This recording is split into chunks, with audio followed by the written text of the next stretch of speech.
All right. Everybody wave at the camera. Imagine a doctor basing a life-saving dose of potassium on your incorrect lab results. Understanding the importance of the order of draw is instrumental to being able to advocate for your healthcare. Everyone in this room at some point will be a patient. Your family members will be patient.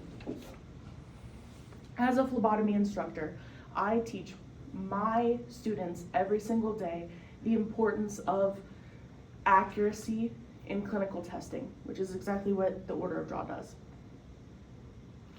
We'll go from discussing sterile tubes to discussing those that monitor the clotting process, to coagulation, and those that don't want the blood to clot at all.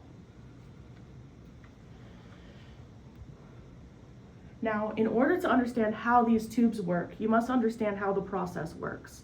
Now, in a typical blood draw process, this is a butterfly needle. This rubber stopper, there is a needle within it.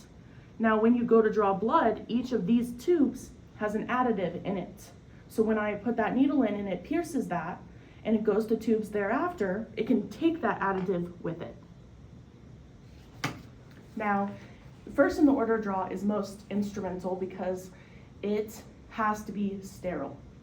We require a strict aseptic technique because we have a bacterial broth that can grow certain bacteria, and the doctors can diagnose it from those.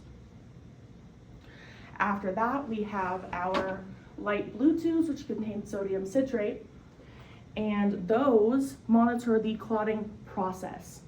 So doctors or lab personnel at any point can go back and reverse that clotting process and re-monitor it. So if I draw something that has a clot activator in it, like the red tube, then it's gonna look like the blood is clotting faster than it actually is and skew the results.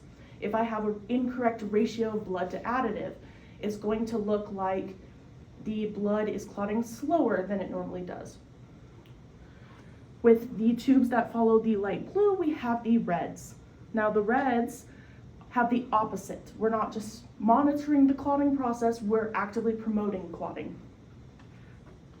So it's essential we draw those after the light blue, but before the greens, because we don't want that clot activator, silica, to affect draws after that. Now every single draw after that wants that blood to be in a nice liquid state. Next, we have our light and dark greens, which have lithium and sodium heparin.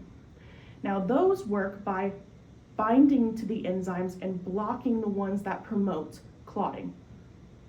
So it's essential that if we don't draw those in the right order, those can lead to overprescribing medications, blood thinners, etc.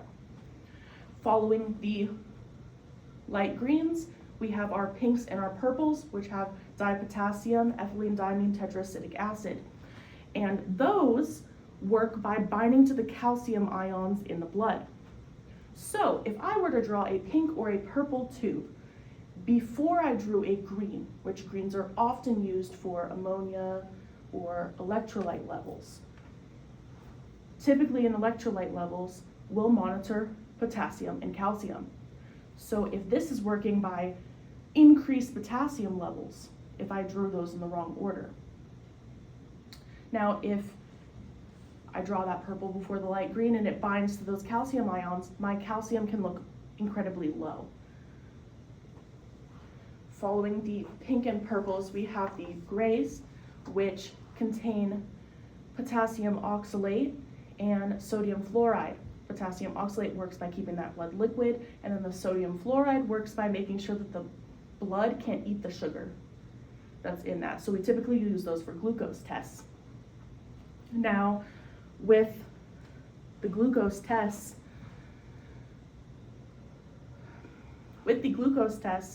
if I were to, the way that additive works to prevent it from eating the sugar,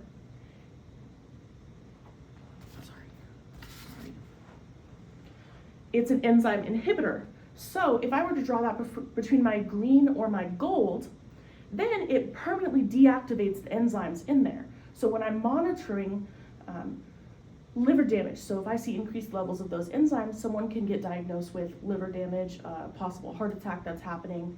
So if I were to put that gray before something monitoring that and it deactivates those enzymes, someone that has a life-threatening diagnosis, I wouldn't even know.